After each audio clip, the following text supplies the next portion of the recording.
अब तक हमने नॉर्मलाइजेशन के अलग अलग स्टेप्स को एक एक करके समझा, लेकिन जब एग्जाम में पूछा जाता है कि 1NF, 2NF, 3NF, BCNF, 4NF और 5NF में क्या अंतर है, तो कई बार सभी नॉर्मल फॉर्म्स को याद रखना थोड़ा मुश्किल हो जाता है।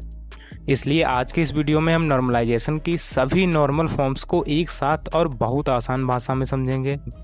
हम देखेंगे कि 1NF किस समस्या को दूर करता है, 2NF किस समस्या को दूर करता है, 3NF में क्या हटाया जाता है, BCNF की खास बात क्या है, 4NF किस डिपेंडेंसी से संबंधित है और 5NF में क्या होता है।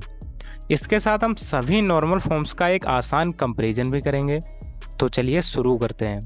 हेलो दोस्तों, welcome to tech with Yogesh, जहां टेक्नोलॉजी को बनाया जाता है सिंपल और इजी। सबसे पहले एक बात याद रखिए, नॉर्मलाइजेशन का मुख्य उद्देश्य डेटाबेस को व्यवस्थित करना और डेटा रिडंडेंसी को कम करना है।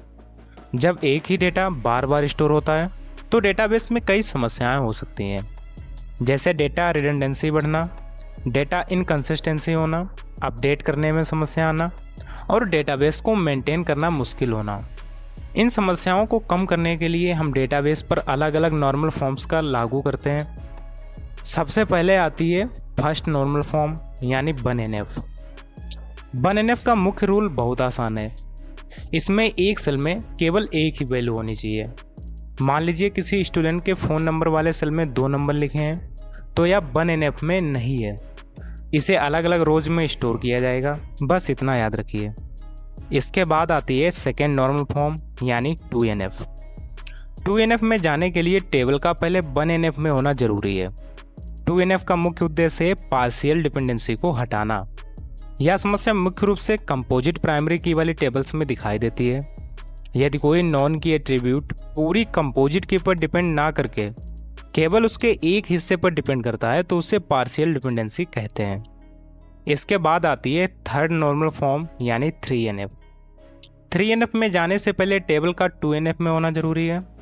3NF का मुख्य उद्देश्य है ट्रांजिटिव डिपेंडेंसी को हटाना, यानी कोई नॉन की एट्रीब्यूट किसी दूसरे नॉन की एट्रीब्यूट पर डिपेंड नहीं होना चाहिए। अब आती है बॉयज कोड नॉर्मल फॉर्म यानी BCNF। BCNF को 3NF का एक स्ट्रिक्टर फॉर्म माना जाता है। इसमें मुख्य रूल है हर डिटर्मिनेंट एक कैंडिडेट की होना चाहिए, यानी यदि कोई एट्रीब्यूट किसी दूसरे एट्रीब्यूट को डिटरमाइन कर रहा है तो वह स्वयं कैंडिडेट की होना चाहिए। अब आती है फोर्थ नॉर्मल फॉर्म यानी 4NF। 4NF का संबंध मल्टी वैल्यू डिपेंडेंसी से है। मान लीजिए किसी स्टूडेंट के कई कोर्स हैं और कई हॉबीज़ भी हैं। कोर्स और हॉबीज़ एक दूसरे से इंडिपेंडेंट हैं। यदि दोनों को एक ही टेबल में रखा जाता है तो डेटा बार बार स्टोर हो सकता है। 4NF में ऐसी non trivial multi value dependency को हटाया जाता है। और अंत में आती है फिफ्थ नॉर्मल फॉर्म यानी 5NF। 5NF को प्रोजेक्ट जॉइंट नॉर्मल फॉर्म भी कहा जाता है। इसका संबंध ज्वाइंट डिपेंडेंसी से है। इसमें कॉम्प्लेक्स रिलेशनशिप्स वाली टेबल्स को इस तरह व्यवस्थित किया जाता है कि अनावश्यक डेटा रिपीटेशन कम हो और आवश्यकता पड़ने पर टेबल्स को ज्वाइन करके सही इन्फॉर्मेशन प्राप्त की जा सके। आप कंपैरिजन देखते हैं, एक एग्जाम्पल से समझते हैं। मान लीजिए एक डेटाबेस में अलग अलग प्रकार की समस्याएं हैं। अगर किसी सेल में मल्टीपल वैल्यूज हैं तो हमें 1NF की आवश्यकता होगी। अगर कंपोजिट की का केवल एक हिस्सा किसी एट्रीब्यूट को डिटरमाइन कर रहा है तो हमें 2NF की आवश्यकता होगी। अगर एक नॉन की एट्रीब्यूट दूसरे नॉन की एट्रीब्यूट पर डिपेंड कर रहा है तो हमें 3NF की आवश्यकता होगी। अगर कोई डिटर्मिनेंट कैंडिडेट की नहीं है तो BCNF की आवश्यकता हो सकती है। अगर इंडिपेंडेंट मल्टीपल वैल्यूज एक ही टेबल में है तो 4NF की आवश्यकता होती है। और अगर कॉम्प्लेक्स रिलेशनशिप्स के कारण जॉइंट डिपेंडेंसी की समस्या है तो 5NF का उपयोग किया जाता है। आप पूरे फ्लो को एक बार समझते हैं। सबसे पहले 1NF या एटॉमिक वैल्यू सुनिश्चित करता है। इसके बाद 2NF या पार्शियल डिपेंडेंसी को हटाता है। फिर 3NF ट्रांजिटिव डिपेंडेंसी को हटाता है। इसके बाद BCNF डिटर्मिनेंट को कैंडिडेट की से जोड़ता है।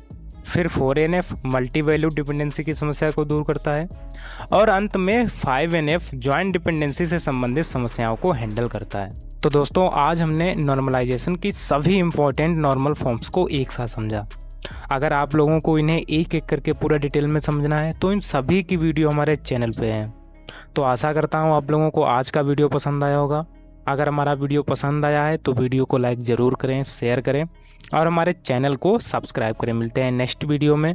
Till then keep learning with tech video guess.